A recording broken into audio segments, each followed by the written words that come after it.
औपनिवेशिक भारत में भूमि के बंटवारे की अगर कोई दो व्यवस्थाएं या जमींदारी को हड़पने की नीतियां थी तो एक स्थायी बंदोबस्त और दूसरी थी रैयतवाड़ी व्यवस्था। वैसे तो ब्रिटिश शासन ने अपना राजस्व कर बढ़ाने के लिए किसानों और जमींदारों के साथ अलग अलग बंदोबस्त किए, लेकिन इन नीतियों से न सिर्फ खेती की व्यवस्था बदली बल्कि जमींदारों किसानों के जीवन के साथ साथ भूमि के स्वामित्व और ग्रामीण समाज की संरचना को भी पूरी तरह प्रभावित किया। नमस्कार दोस्तों, आपका फिर से एक बार स्वागत है साक्षर एकेडमी की क्लासेस में। अगर आप बीए प्रोग्राम थर्ड ईयर के स्टूडेंट हैं तो एक और क्वेश्चन लेके आया हूँ जो कि आपके लिए बहुत जरूरी है और ये एग्जाम में काफी बार आया हुआ है। तो चलिए अब हम इस क्वेश्चन के बारे में बात करते हैं। ये प्रश्न बीए थर्ड ईयर और 12th के बच्चों के लिए भी बहुत जरूरी है। क्वेश्चन, औपनिवेशिक भारत में भूमि के बंटवारे के रूप में स्थायी बंदोबस्त तथा रैयतवाड़ी व्यवस्था का वर्णन कीजिए। यानी कि हम इस क्वेश्चन में पूरी तरह से समझेंगे कि स्थायी बंदोबस्त और रैयतवाड़ी व्यवस्था क्या थी और किस प्रकार से कौन कौन से अंतर थे और कहां कहां पर ये ईस्ट इंडिया कंपनी के समय पर लागू हुई।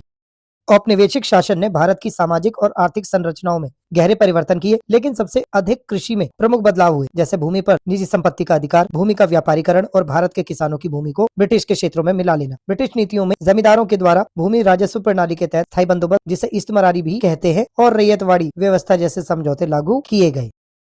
औपनिवेशिक भारत में भू राजस्व व्यवस्थाएं, जिसमें स्थायी बंदोबस्त या इस्तमारी बंदोबस्त, जिसे सूर्यास्त नीति भी कहा जाता है, ये सबसे महत्वपूर्ण थी। यह 1793 में सबसे पहले बंगाल में लागू की गई थी और इसे लॉर्ड कॉर्नवालिस के नेतृत्व में लागू किया गया था। सिर्फ बंगाल में इसको लागू नहीं किया गया था, इसके लागू करने के क्षेत्र केवल बंगाल नहीं था, बंगाल के अलावा बिहार, उड़ीसा, उत्तरी कर्नाटक के क्षेत्रों में भी लागू हुई थी और ये जमींदारों के द्वारा लागू की गई थी। इसमें मुख्य आधार जमींदार। इस व्यवस्था की मुख्य विशेषताएं: जमींदारों को मालिकाना हक दिया गया। इस व्यवस्था में जमींदारों को भूमि का स्थायी स्वामी स्वीकार किया जाता था और जमींदार ही अंग्रेजी सरकार के लिए राजस्व यानी कर एकत्रित करता था और एक निश्चित समय पर यह कर ईस्ट इंडिया कंपनी को चुकाना होता था। सरकार ने राजस्व की राशि हमेशा के लिए निश्चित कर दी थी। इसमें भविष्य में कोई भी वृद्धि नहीं की जा सकती थी, परंतु फिर भी जमींदार ये कर चुका नहीं पाते थे और अपनी संपत्ति नीलाम करवा बैठते थे।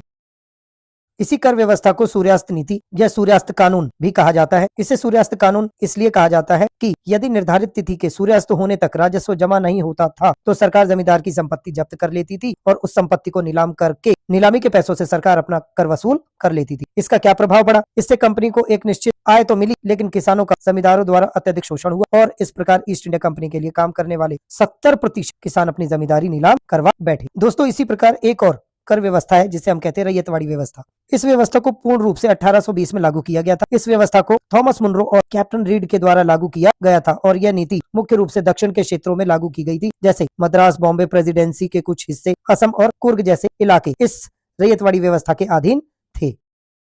सीधा समझौता, इसमें सरकार ने जमींदारों को हटाकर सीधे किसान, जिन्हें रैयत भी कहते हैं, के साथ समझौता किया। किसान ही मालिक होता था। किसान को भूमि का स्वामी माना गया जब तक वे समय पर लगान देते रहे। लगान की दरें स्थायी रही। इसमें राजस्व स्थायी नहीं होता था। उपज के आधार पर लगान 50 से 60% तक परिवर्तित होता रहता था। इस व्यवस्था का क्या प्रभाव पड़ा? बिचौलियों का अंत हो गया। इस व्यवस्था का उद्देश्य बिचौलियों यानी जमींदारों को खत्म करना था। प्रभाव की दरें इतनी अधिक थी कि किसान अक्सर साहूकारों के कर्ज के जाल में फंस जाते थे। ईस्ट इंडिया कंपनी ने रैयतवाड़ी व्यवस्था को दक्कन दंगा विद्रोह के बाद लागू किया था। दोस्तों, हमने ये दो व्यवस्थाएं देखी। दोस्तों, अगर आपको ये वीडियो अच्छी लगी हो और इन्फॉर्मेटिव लगी हो तो चैनल को सब्सक्राइब करना ना भूलें, वीडियो को लाइक करें और ज्यादा से ज्यादा अपने दोस्तों के साथ शेयर करें, जिससे कि वो भी इन क्वेश्चंस को पढ़ सके।